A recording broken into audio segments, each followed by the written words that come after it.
And it's our lack of understanding that causes our problems. Your genetic nature, the way you're programmed genetically, is going to dictate whether you operate dominantly from the right hemisphere of your brain or the left hemisphere. The right hemisphere of the brain is the creative. That deals with colors, pictures, music, feelings. The left hemisphere of your brain is more linear. It's an intellectual. Well, a person that's very left brain, that's very intellectual, very linear in their thinking, they're going to have difficulty with this to start off with. First of all, we're raised to believe that's where your answer is. You've got to figure it out. When we're little kids, we go to our parents and we say, Mommy, Daddy, I want something. Well, how are you going to get that? The kid doesn't know how they're going to get it. And so what do? We leave them with the impression they can't get it because they don't know how they're going to get it. Or where's the money going to come from? Well, they don't know where the money's coming from. So we leave them with the impression because they don't know where the money is, they have to give up their dream. And they let it go. And unfortunately, that's programmed into their mind at a very early age. See, that's called environmental conditioning, and it's rampant. I mean, almost all welfare recipients are third, fourth, fifth generation welfare recipients. So at a very early age, we're programmed to believe that if we don't know how it's going to happen, let it go. If we can't see where the money's going to come from, forget it. In fact, when most people, they set their goal, if they can't see how it's going to happen, they don't set the goal. That's setting a goal for what you think you can do. And so you keep backing up until you got it all planned out. Now, I think there's no inspiration in going after something you think you can do. You've got to go after something you want. Now, understand, when you're going after what you want, you will not know how it's going to happen. I've had the good fortune of working with Sir Edmund Hillary on 3 different occasions. The only thing that I could see different in Hillary than anyone else is his size. He's a big guy. He shakes hands, his hand will wrap right around you. He did not know how to get to the top of that mountain. The guy's a beekeeper from Auckland, New Zealand. What did he know about getting to the top of the highest mountain in the world? Nobody had ever climbed the mountain. So he couldn't find out how to get to the top. He couldn't read about it. Nobody had ever written about it. In fact, there was sufficient evidence to discourage 99% of the population that you couldn't get. Anybody that had tried had died. Do you know that you can find people encased in ice up at the top of that mountain, and they're never coming down? They're frozen to death, and they're going to stay there. You can see them in the ice. When people see them, they haven't got enough energy to get them out. So he was told he couldn't do it. And in 1951, here's the beekeeper, put the money together, put his team together, and away he goes from Auckland to Nepal. He gets his guides, and off they go. And they failed. They failed. They didn't get to the top of the mountain. They failed, and he had to go home. And all his friends and relatives said, see, I told you couldn't do it. Well, he said, we didn't do it, but we're going to do it. Well, then they started to get angry with him. They said, you're going to lose your life. The air is so thin up there you can't breathe. You just can't do it. It's impossible. But in 1952, he went back to Nepal. More money, more resources. And you know something? He blew it again. He didn't do it. No, he failed. He failed. But you see, failing is a part of winning. Do you know what he did? That made him more determined. So back he went to Auckland. Then in 53, he came back. And you know in 1953 that Ed Hillary and Tenzing Norgay stood on top of the world. They were the first people to ever do it. Do you know what I really like about it? It's sort of a side note. No one's ever said who stood there first. Was it Hillary or was it Tenzing Norgay? Now Norgay's dead and Hillary's not talking, so we're never going to know. But the point is, they got there. Well, do you know that there's been over 1,000 people go to the top of Mount Everest since he did? It almost seems if somebody's done it, then we believe it. But he believed that no one had done it. How'd the Wright brothers get off the ground? You could prove that you couldn't fly. But they knew you could because they could see it. You see, if you can see it, you can do it. How are you going to do it? Well, you'll be able to tell the person that after you do it. It's not all locked up in your intellect. It's locked up in faith. It's locked up in the belief that if you hold the idea, you'll move into the right vibration and you will attract it. See, you've got to understand the laws. You've got to understand your relationship with the laws, and you've got to know that you can do it. Where will the money come? Wherever it is right now. You will attract it. I remember Ray Stanford, the man that taught me this. He took out a wad of bills. He always had money, and I never had any. He said, listen, Bob, he said, this stuff can't talk, but it can hear. And he said, if you call it, it'll come. Man, I never forgot that. Man, I'm hollering, and it didn't come. It came when I understood abundance, understood the spirit of opulence, understood. You see, you can go into the most ancient writings there is, from the Upanishads. It says, from abundance, he took abundance, and still abundance remained. You're dealing with infinite. You can never take more than your share. It's a beautiful concept.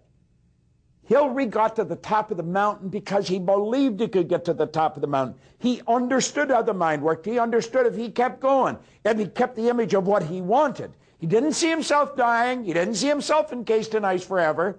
He saw himself going to the top and coming back down. And that's exactly what he did. Well, that's the way you've got to see it. You've got to get to the top of your mountain. You've got to see yourself going to the top of your mountain and know that what you need will come as you need it.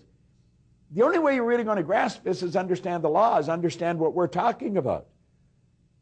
You can't study this too much. I've been studying it every day now for 45 years, and I think I'm really just getting a grip on it. But the beautiful part about it is there's no end to it. Think of this for a moment. And think about with respect to goals and goal achievement. You could be reading a good book, a novel, and you're really into it. And you really don't want it to come to an end because you're enjoying it so much. And yet you do want it to come to an end because you want to know how it turns out. But you know it's going to come to an end. You could be maybe out for dinner with someone, and a really good company, good conversation, and you're really enjoying the dinner. You know it's coming to an end. You can go on a vacation, and you know it's coming to an end. You may be really locked into what I'm teaching, but you know that this DVD is coming to an end. You know that. When you start studying this, there isn't any end to it. So for 45 years, I wake up every day, and I thought, I can get more. There's more. I can understand more. Yeah, and it keeps you jazzed. It keeps you turned on. It winds your stem every day when you wake up because you know you're dealing with infinite. Well, what are we talking about? We're talking about your potential. You don't know what you can do. Nobody knows what you... I don't care what you've done. See, when I started out, I was unhappy. I was sick. I was broke. I had 2 months high school formal education. I had no business experience. Man, you talk about losing.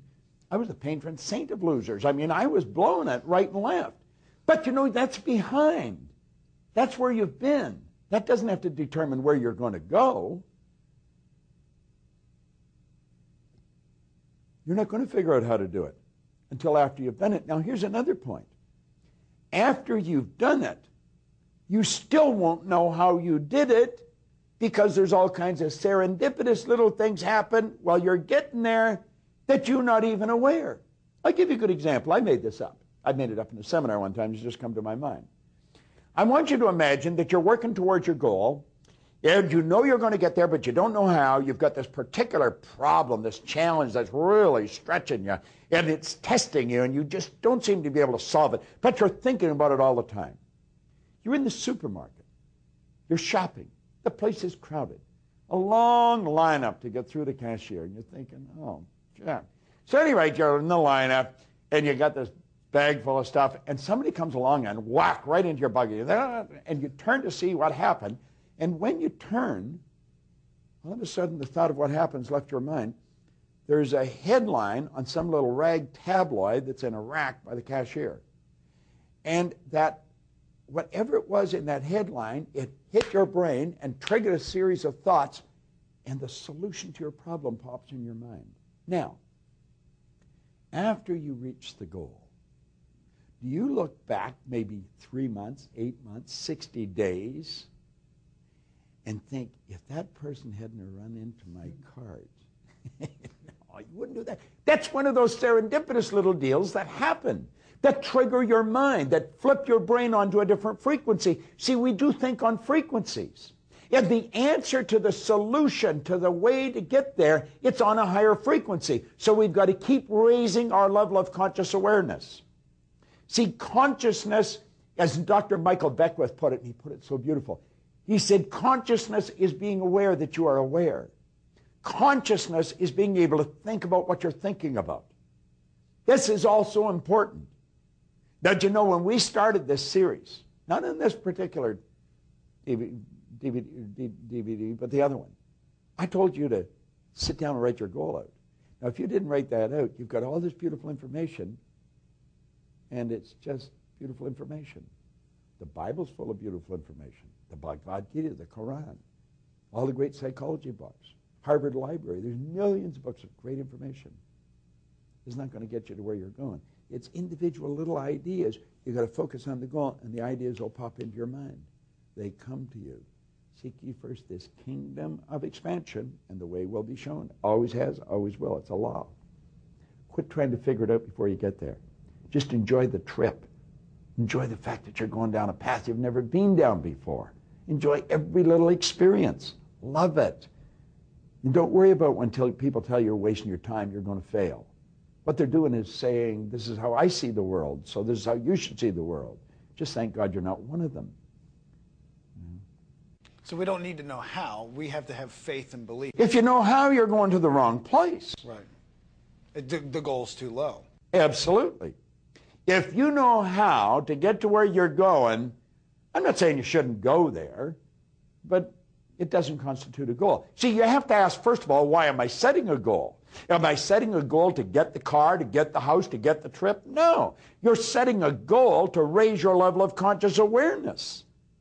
That's really the purpose of a goal. The purpose of a goal is to get you to bring more of you to the surface. And when you do, you enjoy everything you do more.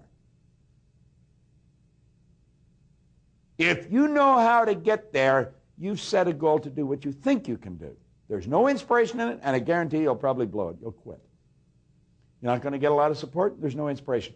It doesn't matter whether you got the support when you're going after what you want. It inspires you. My God, it sets something in fire inside of you. It's the way to live. Everything else is, I don't know, it's called dying, I guess.